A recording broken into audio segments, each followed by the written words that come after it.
Well, hello everyone, and welcome to our event here today. I am Steve Sanduski. I'm a business coach here at Belay Advisor, and I'd like to welcome all of you here to our conversation. So, one of the things that I do as a financial advisor business coach is I do a lot of research, and I spend a lot of time doing some deep diving on technology and business and culture and money and finance and investing and psychology, just a whole bunch of different areas. And what I try and do is I try and understand where are things heading. I try and figure out what are some of the connections among all these different areas. And then I try and communicate all of that back to my clients, to financial advisors in a way that you can understand and that you can actually profit from. And so part of my mission along those lines is to host events like this. And I'm very fortunate that I get an opportunity to talk to some amazing people, some really renowned and accomplished professionals, such as our guest here today, Ric Edelman. So, but before I bring Ric on, I have just a couple of quick announcements. The first one is that today's event is eligible for 1 hour of CFP continuing education. So if that's important to you, then please add your CFP ID to the Q&A box, and we will take care of everything else for you if you can do that. If you don't have your CFP ID handy, you can just email that to Amy Koenig, and her email address is akoenig at roladvisor.com. So that's akoenig at roladvisor.com. Second is, we love to make these interactive, so we've got some things here that will make it interactive. And if you do have any questions or comments that you'd like to make along the way, please feel free to add those to the Q&A box, and we will get to those as best we can. And with that, I am very thrilled to bring on our special guest here today, Ric Edelman. And I could spend the full hour talking about Ric and all of his accolades, but let me just shorten it to this. Ric and I were just talking here before we went live. I basically view him as a polymath. He's sort of the Leonardo da Vinci of our time from the standpoint that he is so accomplished in so many different areas. And so we're going to touch on a few of those areas today. But just briefly, Ric, I think you all know, he is the most successful financial advisor of the past 35 years. He's the New York Times #1 best-selling author of 10 personal finance books. And he is someone who has an insatiable curiosity. And I remember one of my fond memories of Ric was a number of years ago. I was on the exhibition floor at a TD Ameritrade conference. And who do I see? Ric Edelman walking down the aisle, checking out all the different vendors, checking out the new technology, really trying to stay on top of what was going on there. And I thought, that's why this guy is the most successful financial advisor of the past few decades, because he has an insatiable desire to learn, an insatiable curiosity, and it has worked so well for him. So with that, Ric, thank you. I appreciate you being with us here today. Well, it's my honor to do so, Steve. Thanks so much for inviting me. All right. Well, I thought where I'd start today is I was looking on your website, and you have an image there that I thought was really interesting. And there's 2 points on it. The first point is that the average age at which Americans retire is about 64. And then on the other side, you say that according to the Journal of Nature Communications, that if someone is alive in the year 2030, that they can expect to live to age 120. So between age 64 of retiring and age 120, we're talking 56 years. That's a big gap for a financial advisor to help a client plan for. So I thought maybe that's a good way for you to kind of step into this conversation here today about how advisors can future-proof their practice. Maybe set some context for us about how you think about all of these different areas that we're going to explore today, why they're important, and what you've learned in that area.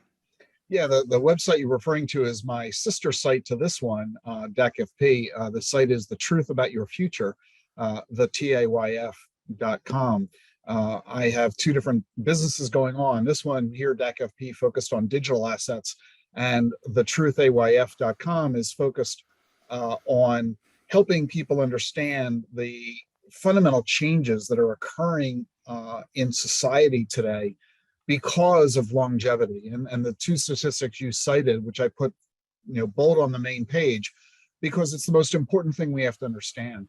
I have been a practicing financial advisor since the mid 1980s, 37 years now, and I think I'm reflective of the majority of financial planners in this country. I think CFP board says the average CFP is um, in their 50s or 60s. The average advisor has been doing this 20 or 30 years. We've been doing it a really long time.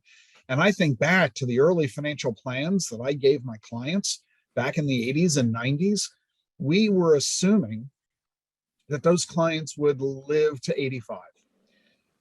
Over the years, we've increased it to age 90, age 95, but quite frankly, your clients need to assume an age 100 life expectancy, because the medical scientists, the technologists, the physicists, the researchers are all showing us that we are not only living longer than ever. Life expectancy now is about age 88, but life expectancy is growing. We're adding about a month a year to our life expectancy.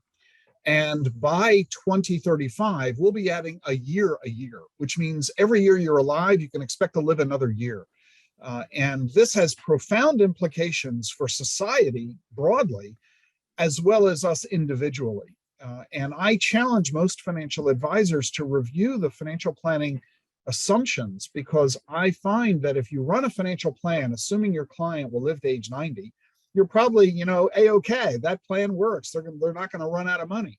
But if you change that assumption from age 90 to age 100, odds are pretty good that financial plan explodes, that they will go broke before they die. So we need to reevaluate the advice we're giving our clients in terms of when are they going to retire? Are they going to retire cold turkey, meaning they leave that career and they go to zero earned income? Or do they get a side gig and work part-time, making 10 or 15 grand a year for the first 5 or 10 years of retirement? Do they delay retirement several years? How much money are they going to spend on an annual basis? What will the income resources be from? And what are the investments they're going to pick that are going to generate the returns they need to be able to produce the income that they want? These are fundamental questions that financial planners have to address, and it's unprecedented. We've never had to do this before. Yeah, and essentially it means that there will be a perpetual demand for financial advisors. And I know over in the past decade or so, people have been concerned that maybe with all this advancing technology and robo-advisors, that it might reduce the demand for financial advisors. But I think you and I would agree it's totally the opposite of that. It's actually going to increase the demand. Yeah. Absolutely and, right. The advent of this knowledge, of this content, the availability of all this data, it's blowing everybody's heads because of the availability of data, information. But what advisors do is provide the analysis of that information. What does it mean for you? How do we take this huge amount of information that is thrown at us every single day? How do we filter it, siphon it, so that we understand the impact on us and our families? The value of an advisor is growing, the importance is growing, and because advisors, the average age is now 63, many are going to be retiring this decade. That means more boomers needing advisors and fewer advisors to serve them. So we're a huge growth industry. We absolutely are. All right. Well, I want to put up a slide here. And for those of you, as you registered, there was a question on there that I asked you. And the question was, which is the single biggest challenge facing your practice over the next 10 years? And I gave you a list of several different items here. So here are the results.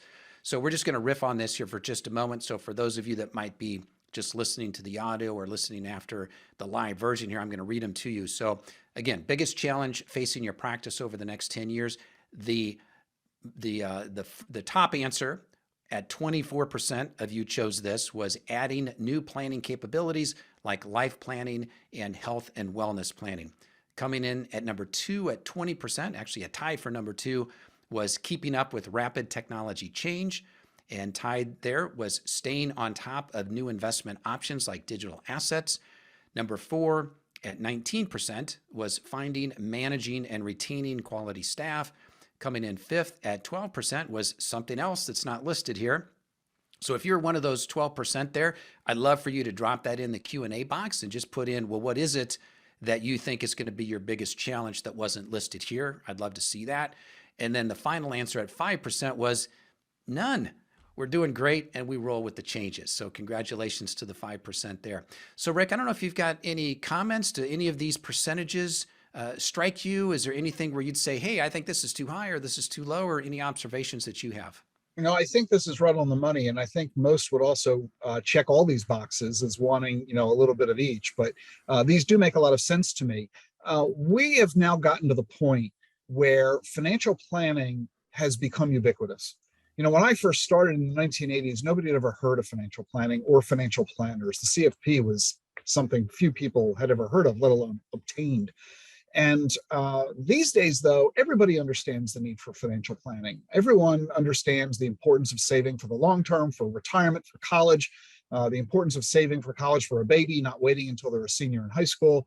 And I think it's safe to say that everybody in America who can afford to save is saving. So there's not a lot of differentiation that you can create for your practice by bragging that I help you plan for your future. Everybody's doing it. And now, as you mentioned earlier, Steve, there are online sites, software programs that you can obtain for free or extraordinarily low cost that'll help you engage in financial planning and investment management. It's passé, it's ubiquitous. And I think it's hard for most advisors to differentiate themselves, my financial plan versus your financial plan, my investment strategy versus yours. We all believe in diversification. We all believe in rebalancing. We all believe in long-term. So how different are the portfolios really? Therefore, what we need to recognize in order to differentiate ourselves from other advisors, in order to provide better value to our clients, something that they can't get from a robo-advisor, that they can find in an online site or in a news article, we need to help our clients deal with the issues that they're unaware of, as unfamiliar as they were about college planning in the 80s. And that is life planning and health and wellness planning. Most Americans don't realize that they're going to live into their 90s and 100s. And if they do think they're going to live that long, it's usually a feeling of fear. Because we look at today's 80 and 90-year-olds, we look at our parents and our grandparents when they were in old age, their health was terrible. Their finances were usually very scary. But that's not the future that our clients are going to have. It's not the future that they need to face. They're, with proper advice from us, going to be living healthier because we have better diet, better nutrition, better exercise. We're not drinking and smoking the way that our grandparents did. We have better behaviors. We have better access to health care. And for all those reasons, in our 70s and 80s, we're going to be as healthy as our parents were when they were in their 50s. And that means we're going to age well. In fact, we'll probably be healthier in the future than we were in the past because of advent of medical technology, which we can get into if you like. And so we need to look forward to a financial future that is exciting because our health will be good, our relationships will be good, and our opportunities will be strong. And that means we have to help our clients anticipate a future they're not expecting. And that means travel and leisure, housing, and a new way of looking at estate planning, because you're going to have not just 2 or 3 generations in a family, but 4, 5, and 6 generations in a family. You'll have, like we had 150 years ago, 3 generations living in a single house. We're going to have very complicated family trees because of the advent of divorce now, the number of people who have children from multiple partners, the number of grandparents who are raising grandchildren, and so on. This is where we as advisors can really provide much more value add to our clients, making ourselves indispensable. And so I think the answer is correct, that that's the number one issue that advisors are confronting right now. Well, I think it highlights the importance of making sure that you really like your in-laws if they're going to be living with us. So pick your mates wisely would be my thought there. Just a couple observations on this from me. One is I love how this is so evenly spaced. So these top 4 items, they just range from 19% to 24%, which to me suggests that there is such a broad range of topics and areas that financial advisors realize that they're going to have to really level up and up their game in order to continue to thrive going forward. So I think, again, that just shows how important it is and how much in demand financial advisors are going to be for decades to come. And then the second thing is, and you were touching on this, Ric, is about the technology and how it's not, we got to do things as an advisor that technology is not going to make obsolete. And one of the things that I like to say is that there's no technology that is going to speed up the pace at which two human beings can have a meaningful conversation.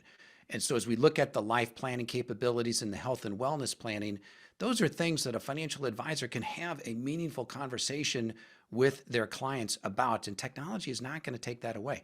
Technology may aid that, may augment that, but it's not going to take that away. So it's really nice to see that that's number one there.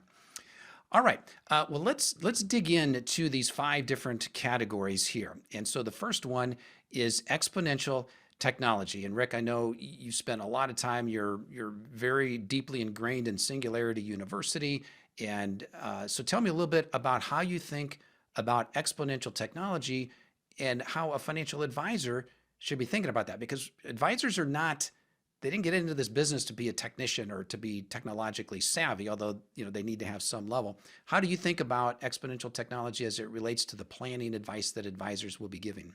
Well, this is everything, I believe. I was first exposed to this concept about a dozen years ago or so. And as you said, I went through the executive program at Singularity University back in 2012 and have been tight with those folks ever since. I'm a guest lecturer, been on the faculty. I'm also an equity investor in the university. Peter Diamandis, the guy who was responsible for the first privately funded space flight, is the co-founder, creating the entire space industry we have today. And Ray Kurzweil, widely regarded as the smartest guy on the planet, the Einstein of our age, director of engineering at Google and a Harvard faculty, owner of 700 or so patents, is the other co-founder. And the whole concept is really very simple. Technology development, thanks to Moore's law, the computers getting twice as good every 18 months, doubling in their speed and capacity, their cost being cut in half, their size being cut in half every 18 months, is allowing for the creation of rapid expansion of technological capability. And we're talking about AI, machine learning, robotics, 3D printing, big data, nanotech, biotech, bioinformatics, fintech, agtech, edtech, all of these technologies that are creating massive innovation on a grand global scale that are creating not only an impact on every aspect of life on our planet, but unprecedented investment opportunities as well. And so it's very important that advisors understand these technologies and the impact on personal finance. It's the basis of my last book, The Truth About Your Future, the New York Times bestseller, which is a deep dive into each of these technologies and how they impact financial planning and, most importantly, investment management. And so I'm overweighted in my portfolio on exponential technologies. There's now, I inspired the first exponential technologies ETF back in 2015, the BlackRock iShares Exponential Technologies ETF, symbol XT. I don't have any financial involvement in that fund. I just wanted it created so that our clients had an opportunity to invest in this space. There are now entire fund companies that do this: ARK Investments, Kensho at State Street, Global X, and Invesco with QQQ. There's a huge array of investment opportunities here, including very specific, targeted, if you want to invest just in water technology or green technology or robotics or 3D printing. There are ETFs that specifically invest in those themes. And I think it's very important that we do this, because this is the future. This is where we're going to get the outsized returns over the next decade that are going to help us produce the wealth that our clients are going to need for living as long as they're going to live. So it's hard to overstate the vital importance of exponential technologies and the need for advisors to learn about them. Well, you mentioned your book, so I got a copy here. It's a great book, so I know you probably don't want to plug it, but I will for you. So a lot of what we're going to be talking about here, you can get a lot of the details in the book that I think was published back in 2017. So very prescient, very, really thinking about the future when you put that together. So obviously you published in 2017, you're probably working on it in 2015 and 2016. So well ahead of the curve here, and just some great insights in there. Okay, so as you think about the exponential technology, do you think for the most part, as it relates to advisors, that it's more about the investment piece, or do you think there are other aspects of the planning process that exponential tech beyond investing is important for advisors to understand? It's important in just about every aspect of financial planning. We have to consider, for example, that about half of the occupations that exist in America today are going to go away. They're going to be replaced by robotics and AI. Over the next 12 years or so, half those occupations will disappear, which means you have to pay close attention to the field of study your children are planning to follow in college. What degree do they plan to get? Because a lot of those degrees are going to be in fields that literally won't exist in 2035. You might be spending 6 years and $150,000 to get a degree that doesn't exist, like elevator operator in the 1920s. So we need to pay very close attention for education planning. Related to that, we have to recognize that due to the advent of technological innovation, it is widely held that half of what a student learns in the physical sciences in their freshman year is obsolete by the time they graduate. You know, it used to be that we could go to college, come out with a degree, get a job in that field, and do it for 30 or 40 years, womb to tomb employment. That doesn't exist anymore because the advancement of knowledge is growing so fast that what we think we know is obsolete. And therefore, it's not about getting a college degree that matters anymore. It's now about lifelong learning. We have to stay current. That's why you're watching this webinar. You're trying to stay current. Your clients have to do that as well. We've got to go back to school. We've got to stay current in our skills. We've got to get new certificates because employers want to see that you understand the latest innovations and opportunities to help business build. So we have to help our clients understand this, and that means budgeting for it. Are you going to quit your job or you go back to school, or are you going to do it on a part-time basis? How are you going to pay for that education? What will be the return on that investment? Are you going to earn more money by getting that extra education? So this is a huge financial planning issue. Then there's the career element. Are you going to retire at 65? Are you going to be able to afford to do that? And what are you going to do with yourself after you leave that career? Because now you've got 40 or 50 hours a week that you didn't have available to you before because of that job. So how are you going to spend that time? Ken Dykewald, one of the leading experts on aging, found in his research that the average 65-year-old spends 47 hours a week watching television. That's not the kind of a financial future I think any of us really look forward to. So how are we going to fill our time once we get past our career? Financial planners, as part of life planning, can help our clients anticipate their future and plan for it accordingly. So there are so many areas that the book focuses on, not just investment management, even though, of course, that's a huge focus and opportunity for us to pay attention to.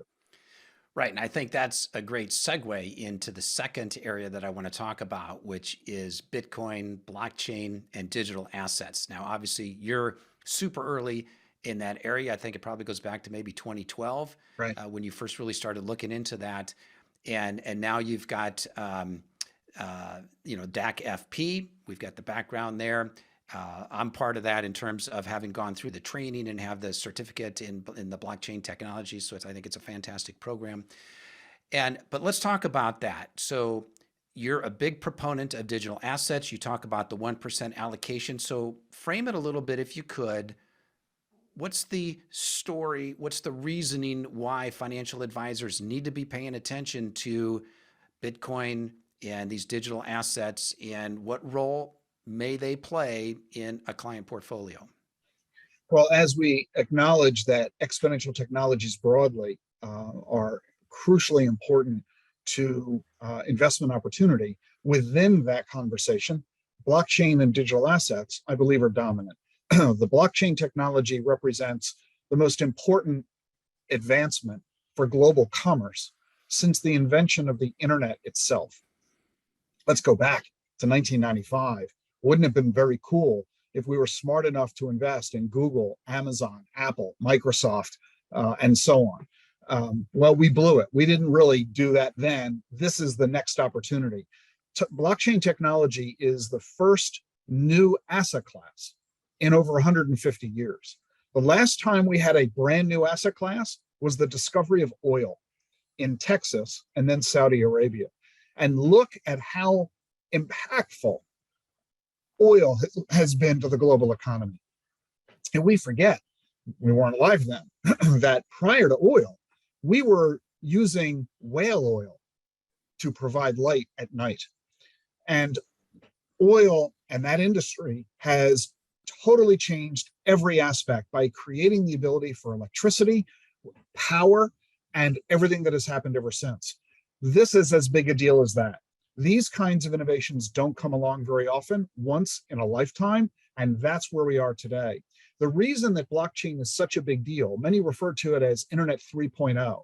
The original Internet, Internet 1.0, back in the 90s, was basically the Internet of people. It connected us. Think of Facebook. It allowed the two of us to connect online for free in real time in a way that had never been able to be done before. Internet 2.0 came along, and that's the Internet of Things. You know, my phone talking to my car, my coffee pot talking to my refrigerator. Internet 2.0 is a big deal, a very big business. It's $1 trillion business by itself. But Internet 3.0 is blockchain, and that's the Internet of money. We know money makes the world go round. The movement of money on a global basis is the biggest business that there ever was or ever will be. And blockchain allows money to move from person to person, business to business, country to country, free, immediately, and safely. And this is huge. And this is why it's transforming global commerce in a way that we haven't seen in 25, 30 years, and why it's so exciting. Why governments around the world are falling over themselves to adopt blockchain technology, to release their own digital currencies, to replace their paper money. Why banks everywhere around the world are engaging in this. Bank of America alone last year filed 160 patent applications in blockchain and payments technology. That's just one bank, 1 year. It's Morgan Stanley projects that banks are going to save $120 billion a year by adopting this technology. So it creates a huge opportunity. And unlike the internet of the 90s, I mean, hey, the internet was cool. I could send emails for free. You couldn't invest in the internet. But because of the way blockchain works, you can invest in blockchain via Bitcoin and Ethereum and other digital assets, everything from NFTs to DAOs to DeFi and the metaverse. It is huge. It is unprecedented. And we're at the very beginning of this. We're at the equivalent of Internet 1995. This opportunity won't last forever. The biggest bang of it is already gone and behind us. Bitcoin's up 41 million% since inception. Those days are gone. We'll never see that again. But there's still massive opportunity for 3, 4, 5, 10x returns over the next decade or more. So it's very exciting, and advisors need to learn about this because clients are asking about it, and advisors need to be able to know how to answer those questions and how to capture assets, capture clients by taking advantage of this new investment category. Okay, Ric, you and I are on the same page here. I am 100% behind the idea of Bitcoin and blockchain. So, and I have a podcast called The Digital Money Advisor. So you know that you're preaching to the choir with me. Yeah. But there are a lot of financial advisors out there. In fact, I just got a tweet today. There was an article published in Jacobin magazine. I'm not sure if I'm pronouncing that correctly, but basically says Bitcoin and all this stuff, it's a Ponzi scheme. We still have a lot of financial advisors that think it's a Ponzi. They think NFTs and they think rug pulls, they think scams. And yes, there's certainly some of that stuff going on out there. But what do you say to someone? And we could spend hours talking about this, and we don't have hours, but succinctly, what would you say to a financial advisor who says, look, I want to be open-minded.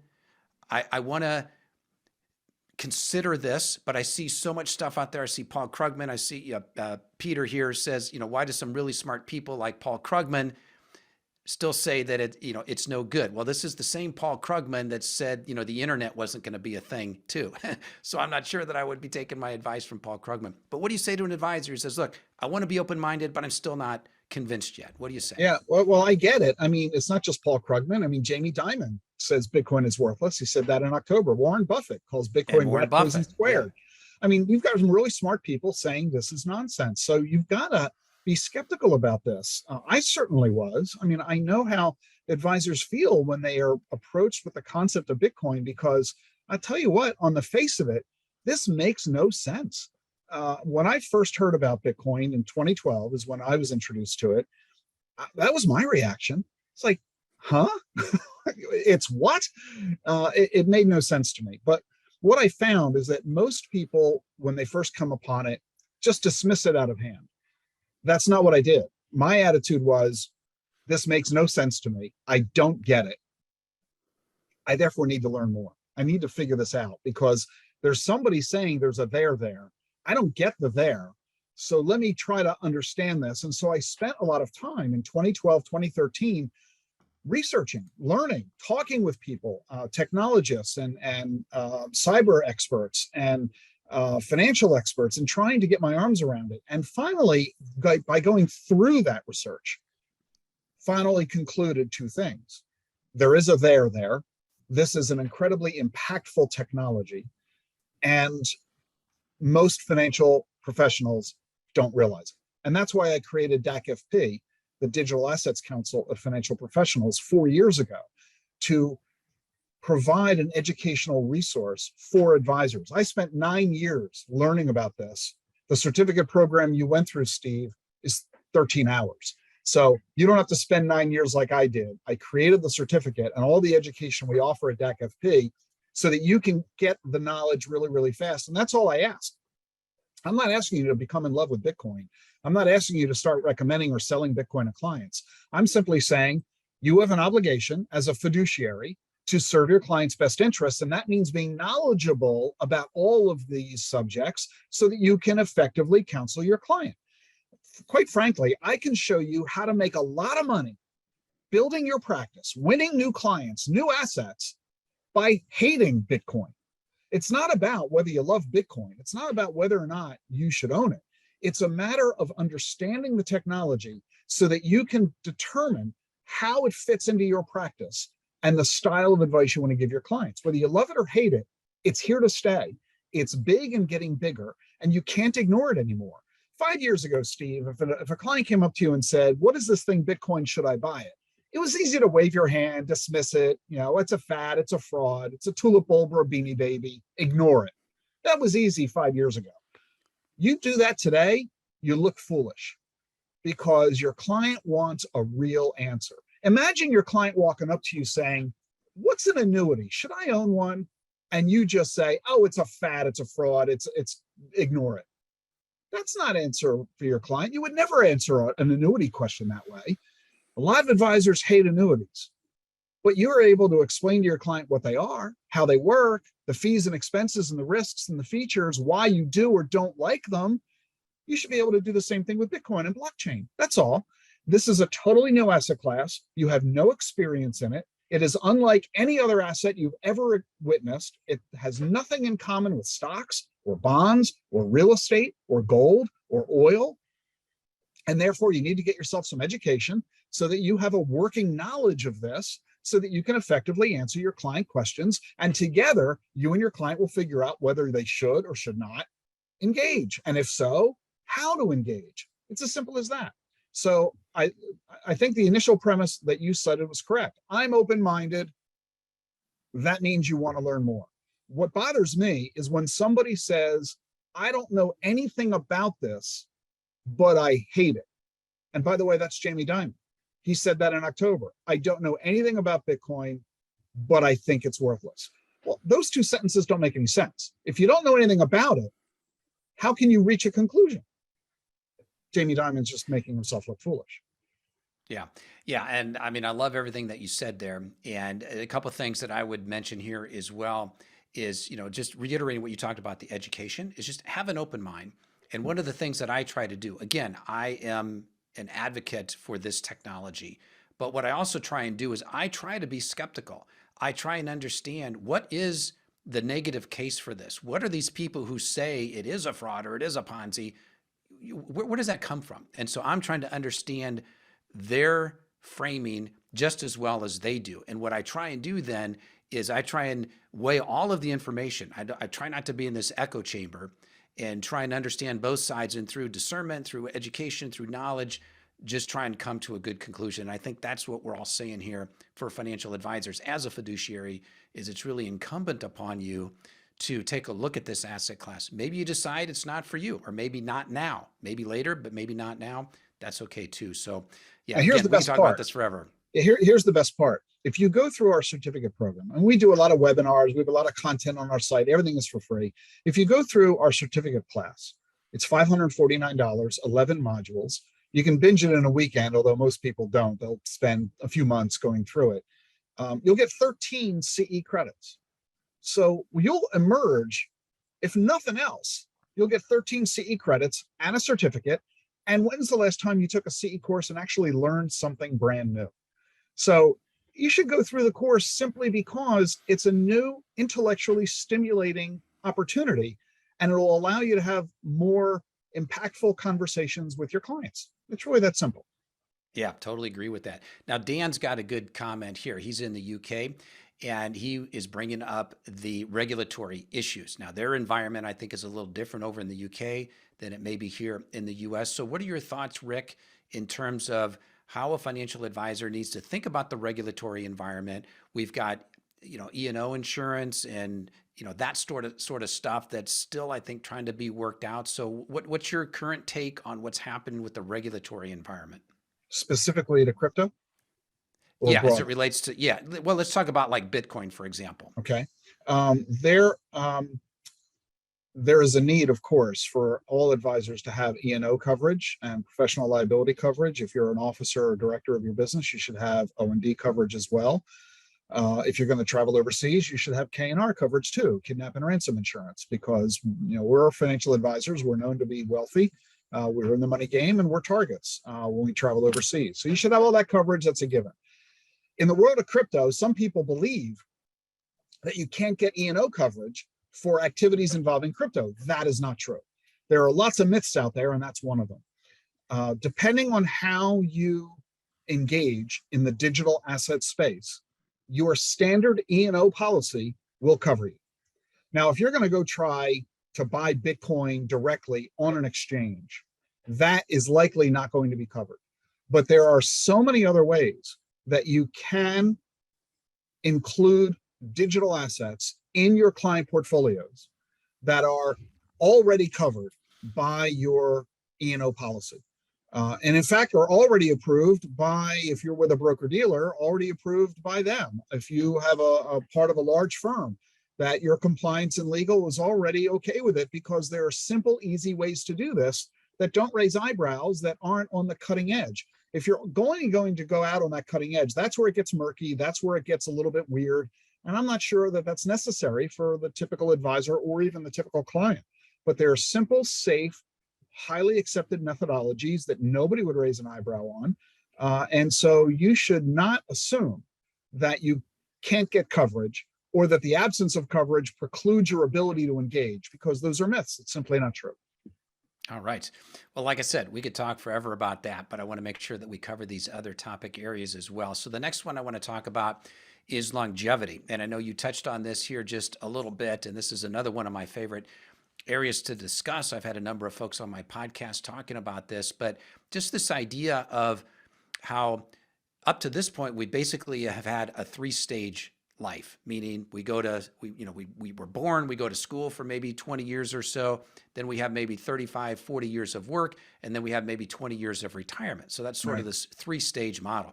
Now, as we're going to live to 100, 120, we're going to have a multi-stage life, as you were talking about. We're going to move in and out of a career. We're going to change careers. We're going to go back to school. We're going to take many retirements along the way.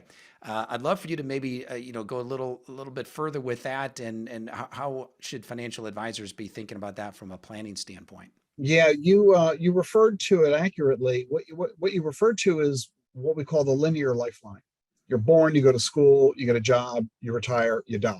One thing after the other, in that order. That's the way it's been for hundreds of years. That linear lifeline is dead. I'm on the advisory boards at the Milken Institute Center for the Future of Aging and the Stanford Center on Longevity. And at Stanford, we're building the new map of life. That map of life we just described is the way it's been for hundreds of years. And it's no longer applicable, because that assumed we were going to be dead in our 60s or our 70s or our 80s. But you add on 20 years to the end of that? What do you do with that? So there's no point to that. So what we're doing instead is recognizing society is going to shift. we're going to take those 20 or 30 years of extra years of life, and we're going to carve them into small bits of 2, 3, 4 year increments and intersperse them throughout the entire map of life.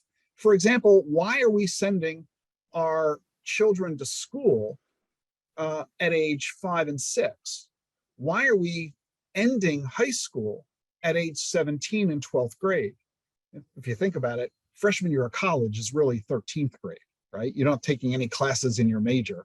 So why don't we extend high school an extra couple of years? Why don't we put a pause between high school and college of 4 years where high school graduates will provide some form of community service? Maybe it's the Peace Corps, maybe it's AmeriCorps, maybe it's the military, maybe it's who knows what, maybe it's internships. And then they go to college in their mid-20s all the way out to their 30s. And then they go into the workplace and they don't work for 40 years, they work for 5. And then they take a year off, a sabbatical, where they go back to school to regenerate their knowledge. And then they go back into the workforce. And then they take another year off and they go back to school. So that instead of school, work, retirement, death, it's school, work, school, sabbatical, work, sabbatical, school, sabbatical. And you're just doing this cyclical lifeline of school, work, and sabbatical. And you do that into your 90s. It's a lot more fun. I don't have to wait until I'm in my 70s for that round the world cruise. I get to hang out with my 8-year-old when my 8-year-old still wants to hang out with me because my 18-year-old won't want to. So let me take a couple of years off as I choose to enjoy life, enjoy family, and get more education, and then get back into the workforce. This means I need a change of a financial planning model, because how am I going to afford a couple of years off as a sabbatical? How am I going to afford paying my bills? How am I going to afford to pay for that new education and then get back into the workforce? I need a total rethinking of the financial planning paradigm, because I'm going to rethink my lifeline, going from that linear lifeline to a cyclical lifeline. This is why longevity is changing everything. And if you're assuming that your client in their 50s is going to keep working for 15 or 20 years and then quit forever and never earn another nickel, that is probably extraordinarily unrealistic. And it will haunt your client when it collapses. And you're not serving your client at all by having them head toward a future that they're never going to have. Yeah, I love talking about longevity. And I think of my dad. He retired when he was 58. And he's now 92 and still in reasonably good health. And he never worked another day in his life after 58. He had that very traditional career, go to school. He was in the military, and then worked a career, had the kids, and then he retired. He's like, I'm done. And that was it. And he's been able to keep himself busy. But I will never be like that. I think, as you say, that's sort of a long, that's sort of the last generation. And I tell people I'm never going to retire. And because there's just so much fun stuff to do. But for those of you that really want to, continue talking about the longevity, again, you've got Ric's book. And I did a couple podcasts with Professor Andrew Scott of the London School of Economics. And he wrote a book called The 100-Year Life. And he talks a lot about these concepts as well, about longevity. And specifically, we talked about how it applies to financial planning, just like Ric is talking about here. So a couple good resources there. All right, let's talk about retirement security. Again, we've touched on this a little bit, but as we live longer, we have to figure out, how is our money going to last? So what are your thoughts here on retirement security? Yeah, this is the big conundrum for us as advisors to assist our clients, is that to recognize that we're putting more pressure on pensions because they weren't designed to pay benefits for people into their 90s and 100s. It's putting pressure on annuities because they weren't projected to pay benefits for people living so long. And it's putting pressure on Social Security. The Social Security Trust Fund is going broke. It'll be deflated by the year 2032. That's Now, only wait, 10 Ric, years. we got modern monetary theory. We can just print, right? We're okay. Well, but the problem is not when it comes to Social Security. It requires an act of Congress to print the money to reimburse the Social Security system. As of 2032, according to the Social Security Administration Board of Trustees, the trust fund will be depleted in about 10 years. And when that happens, all retirees will get a 25% cut in benefits across the board. This is under current law if Congress takes no action.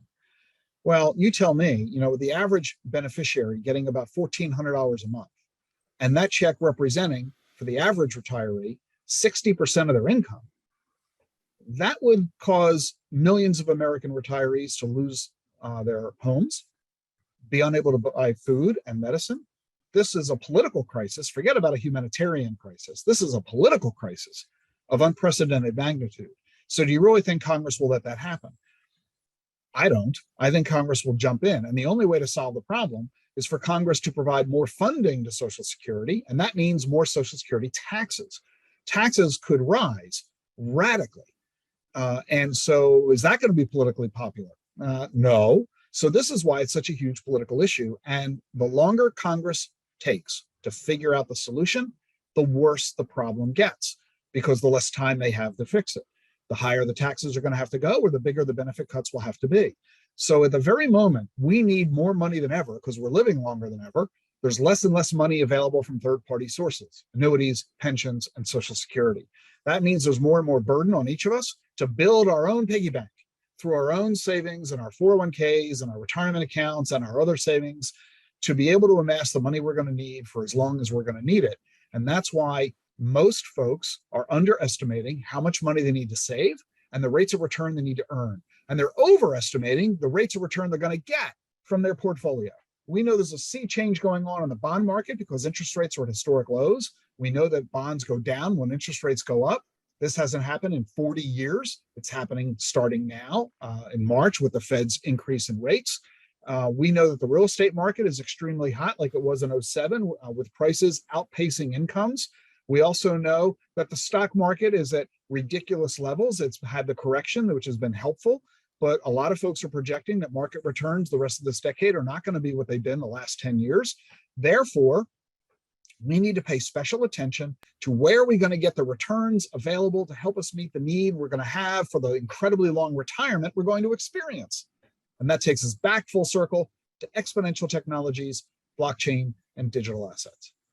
Okay, so here's the problem I got, Ric, and maybe you can tie this into the next section, which is on health and wellness, and that is YOLO. Okay, so if I'm going to be living all these years, I don't want to scrimp and save my whole life so that I can have this big pot of money so that I'll have enough to live for 40 years. So how do you strike the balance as a financial advisor? How do you guide a client to strike a balance between, hey, I want to live in the moment, I want to enjoy life along the way and not feel like I have to sacrifice so that at some point I can, quote, retire, and then 6 months later I'm dead, So how do we strike that balance as an advisor?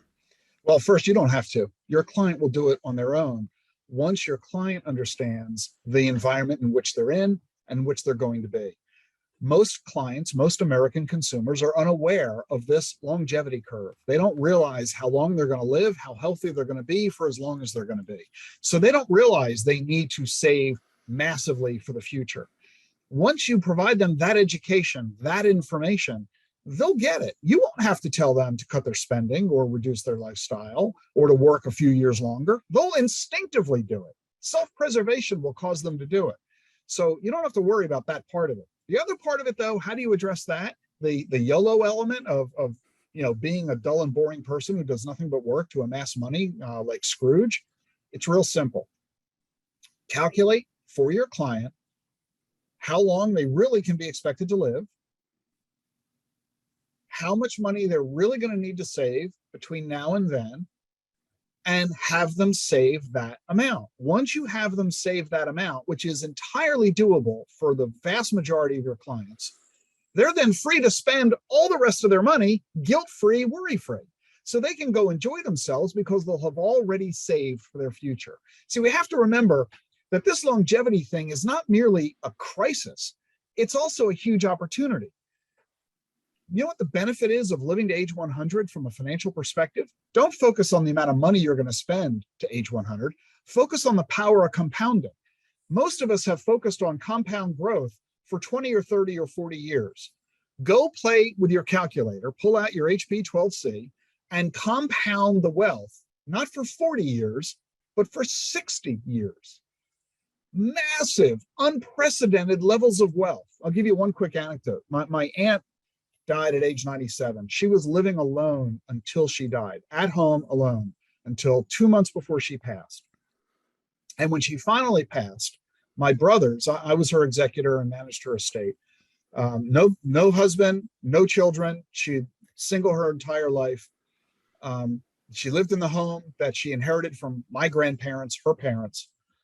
My brothers, when she died, said, we need to kick in money to pay for her funeral. And I said to them, are you guys crazy?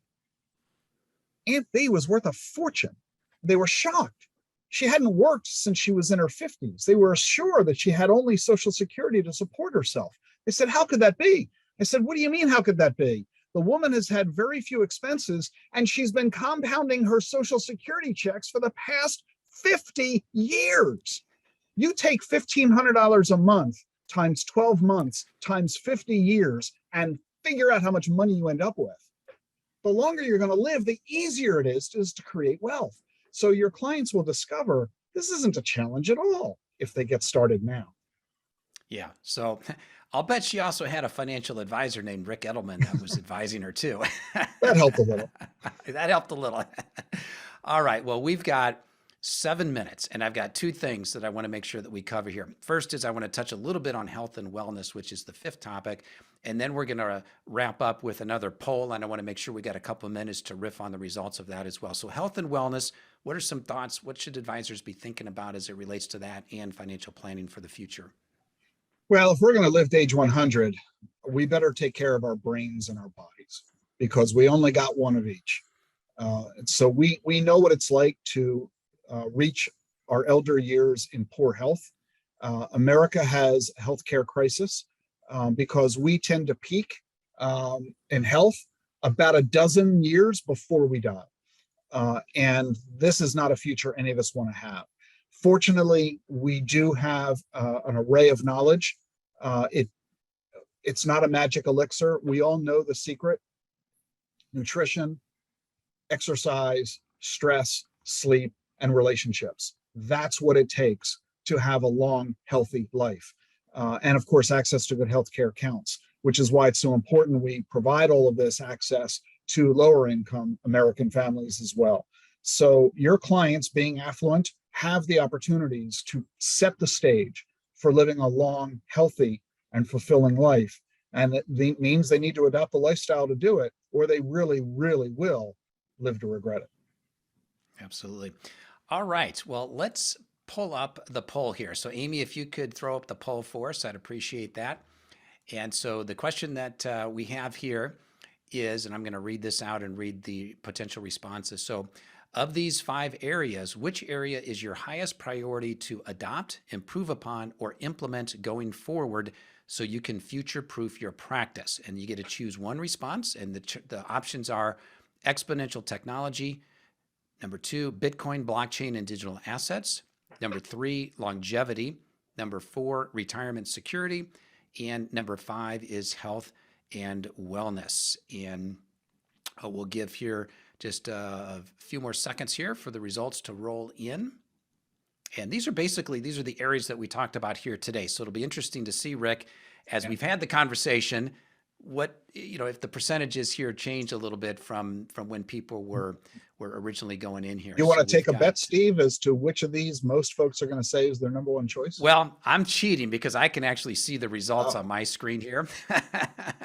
Actually, the top 3 are they're within 2% of each other. So that's very interesting. So, okay, Amy, I think we got 83% of the folks here. So let's put up the results. And so I'll just read the results here. So the number 1 pick for the area that you want to approve upon or adopt, implement going forward is health and wellness at 27%. Tied for number 2 and 3 is longevity, and then Bitcoin, blockchain, and digital assets, both at 25%. And then the other 2, the remaining 2, are also tied at 11%. That's retirement security and exponential technology. So Rick, any observations, comments on those results? Yeah, I think this is fabulous. And here's the interesting thing. The fact that health and wellness came in at number 1, that is the least likely subject that your client would expect you to talk to them about, right? And so the fact that you find it to be the number one subject shows the forward thinking that advisors on this event are having, and the importance of talking with your clients from a life planning perspective about subjects that you probably haven't spoken to clients about with much in the past, and what your clients aren't expecting you to talk to them about. And that creates value add. This is a great way to build a business. And then the others, blockchain, digital assets, and longevity, are how you're going to execute that conversation. They're more tactical approaches. So I think this is really exciting. And I have a feeling if you allowed people to choose more than one, everybody would have chosen all 5 of these. Well, I agree with that. And going back to the actual registration for the, as you were registering, for those that answered the registration question, number 1 on that was health and wellness. So that stayed consistent here from before coming into today's conversation and then coming out of today's conversation, health and wellness. So yeah, and I think that's probably why we're starting to see a lot of the firms in the industry are starting to add more capabilities around health and wellness. I think InvestNet's doing some things there. I think eMoney might be doing some things there. One of my companies, ROL Advisor, we've got some tools that will help you monitor that area as well. So lots of good things happening there. So Ric, this has been fantastic. I appreciate it. What are any final thoughts or comments that you want to leave us with here today? Well, it's been a real pleasure to spend time with you. And I just would encourage folks to continue your client service, continue your conversations. I invite you to visit me at DACFP.com, where we have a lot of information on Bitcoin, blockchain, digital assets, and at my website for my radio show, thetruthayf.com. And thanks very much, Steve, for hosting this. Excellent. All right. Well, everybody, appreciate you all being here, and we will have a replay available. So you all registered, and we will be sending out an email to everybody so you get a link to the replay if you want to take some additional notes for it. And if you gave us your CFP ID, we will go ahead and process that for you, and you should see that show up in your CFP account here before too long. So again, thank you. Make sure you check out all the great content that I've got available for you as well at stevesanduski.com. If you don't subscribe to my free newsletter, it's called GTK, which stands for Good to Know. So it's just me riffing on a lot of the things that are top of mind with me and some of the key things that I'm learning over time. So you can sign up for that on the website as well. So again, Ric, thank you. And we'll look forward to the next time we get to connect. Take care, everybody. Thanks, Steve.